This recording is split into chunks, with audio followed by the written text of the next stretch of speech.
Come on now, Disney. We all know you have no soul, but at least have a heart.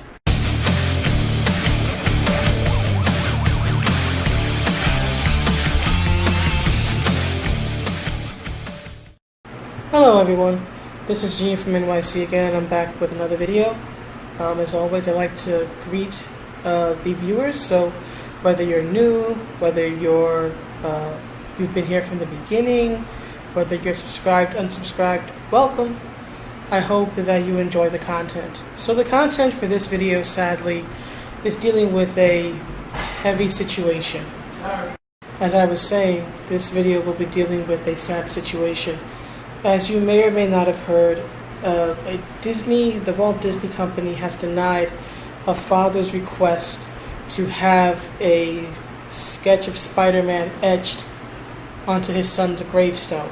The boy sadly lost his life at 4 years old due to a rare illness, and the father reached out to Disney. So it's not a case of, he sort of acted alone and got this sketching done, or etching, I guess you could say, done, and then asked Disney. He asked Disney beforehand. And this is what Disney had to say. I'm quoting this from the Bounding into Comics article about this, which I will link in the description. So according to the Bounding into Comics article, and now I'm reading from the article, a Disney representative issued a statement to The Sun regarding their denial. We extend our sincere condolences. If we played a small part in Ollie's happiness, we are honored. Generations of fans have responded to our characters with the same wonder and delight that Ollie did. In fact, many believe the characters to be real. We have striven to preserve the same innocence and magic around our characters that brought Ollie such joy. For that reason, we follow a policy that began with Walt Disney himself that does not permit the use of characters on headstones, cemetery, or other memorial markers or funeral urns. So that is the statement according to this article.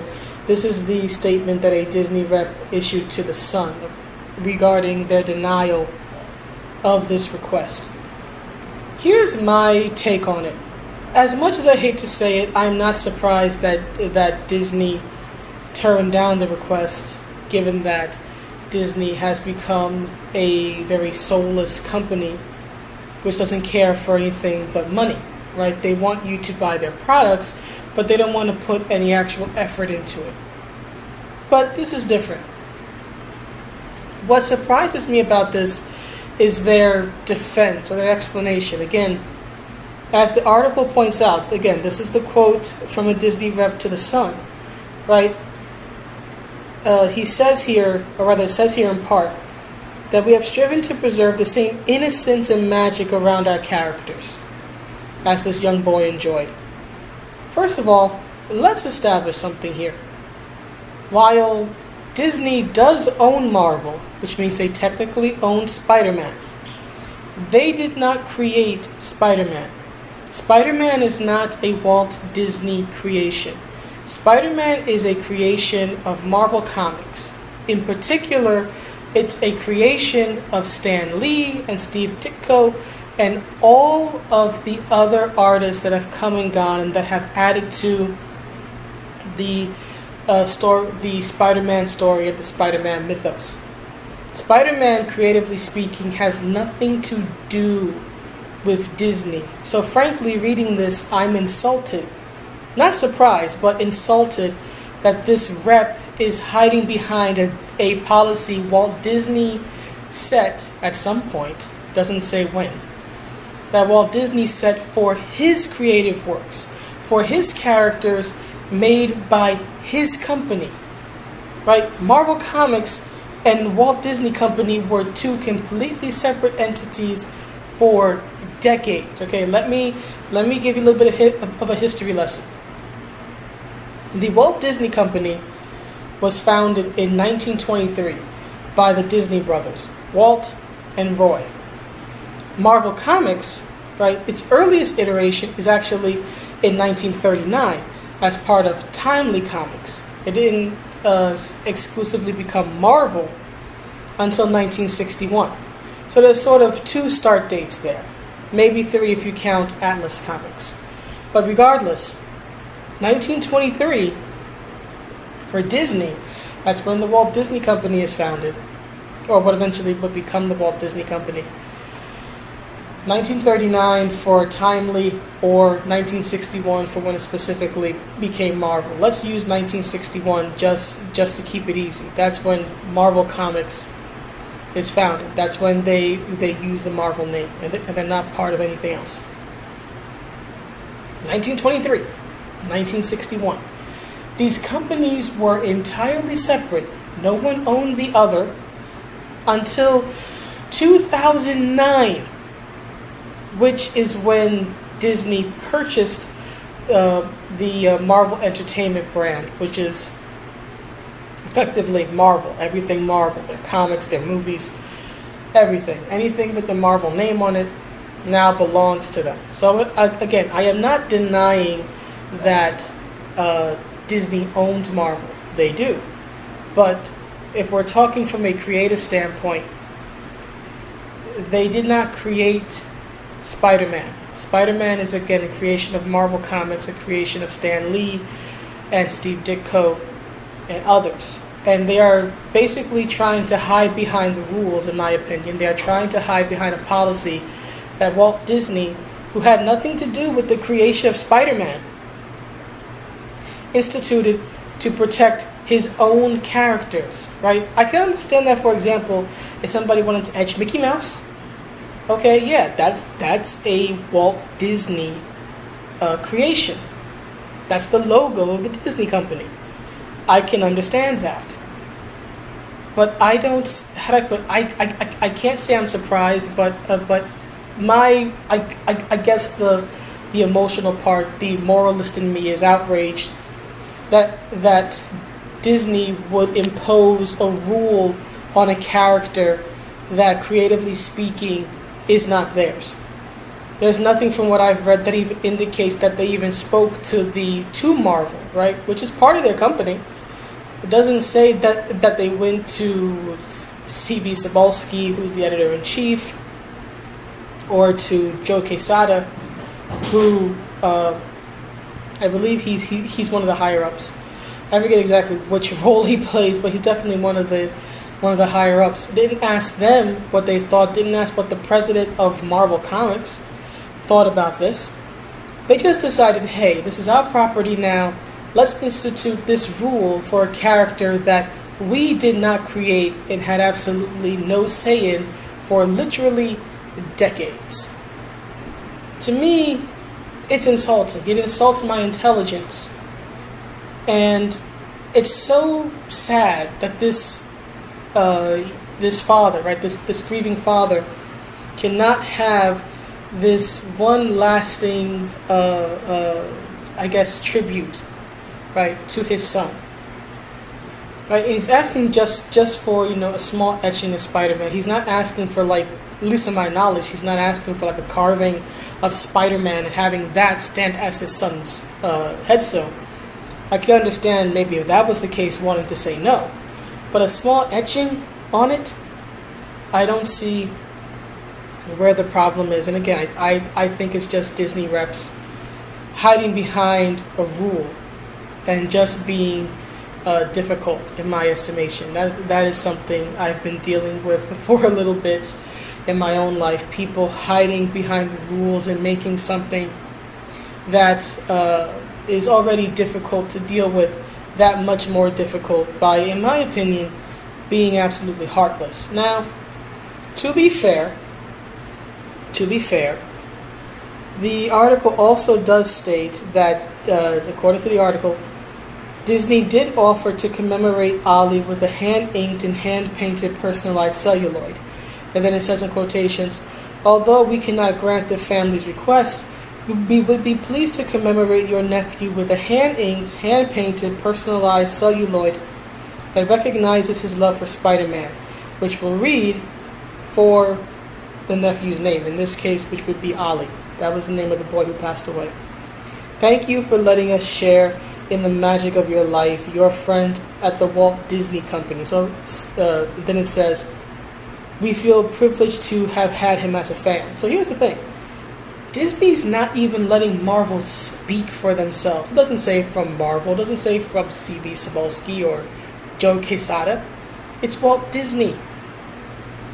They're not letting Marvel make any decision about how a character that represents their company, or at least their, I guess, arm of Disney or whatever it is, but is their logo, represents them, a comic series that is released under their name, under their brand, right? Spider-Man is not released under the Disney name. He's still released under the Marvel Comics name, or IDW, but still mainly Marvel. So Disney will allow Spider-Man to remain under the that's a good one, Marvel Comics name, but when it actually comes to using his image outside of their company, then they step in and say, no. Can't have that. And on top of that, there's also their defense of, well, we want to preserve the innocence and the magic. Spider-Man is a comic character. If there's one thing comics do, it is strip people of innocence. Spider-Man, no version of Spider-Man is known as the innocent Spider-Man. Spider-Man is known as your friendly neighborhood Spider-Man. He is not known as the innocent Spider-Man. Innocence has never been a part of Spider-Man's story. In fact, his origin story, right, Peter Parker's origin story, right, is impacted by death, right? The death of Uncle Ben. One of the most iconic deaths in comics and in Spider-Man is the death of Gwen Stacy. And even one of the most controversial Spider-Man storylines in recent years, One More Day. What was that about ultimately? Spider-Man trying to avoid the death of his Aunt May. Death is a theme that haunts Peter, that haunts Spider-Man as a character. So, for Disney to come out and say that, oh, we want to preserve the innocence of the character, when this is the character that they're talking about, Peter Parker, Spider-Man, right? Who's never been associated with innocence, who's always been associated with actually responsibility and guilt, and again, death haunts him. In fact, even if you look at the films, what is it? I think the newest one is Far From Home, right? I don't follow the movies. But even there, right, the film is dealing with death. In particular, Peter Parker having to come to terms with the death of Tony Stark from Endgame. So, Marvel, it's not Marvel, I apologize. This isn't Marvel's fault. But Disney has no problem releasing a movie that features a prominent comic book hero dying in Tony Stark, right? He dies at the end of Endgame. They have no problem creating another movie, Spider-Man Far From Home, that has its lead character struggling to cope with Tony's death.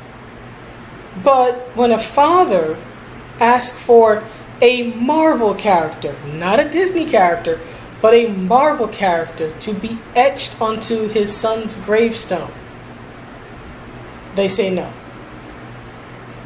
This, in my opinion, is a travesty, and the Walt Disney Company, in my opinion, is just hiding behind this old rule that at least in my opinion, technically should not apply to characters that they bought. Okay, they bought Marvel, they bought Spider-Man, they bought Star Wars from George Lucas.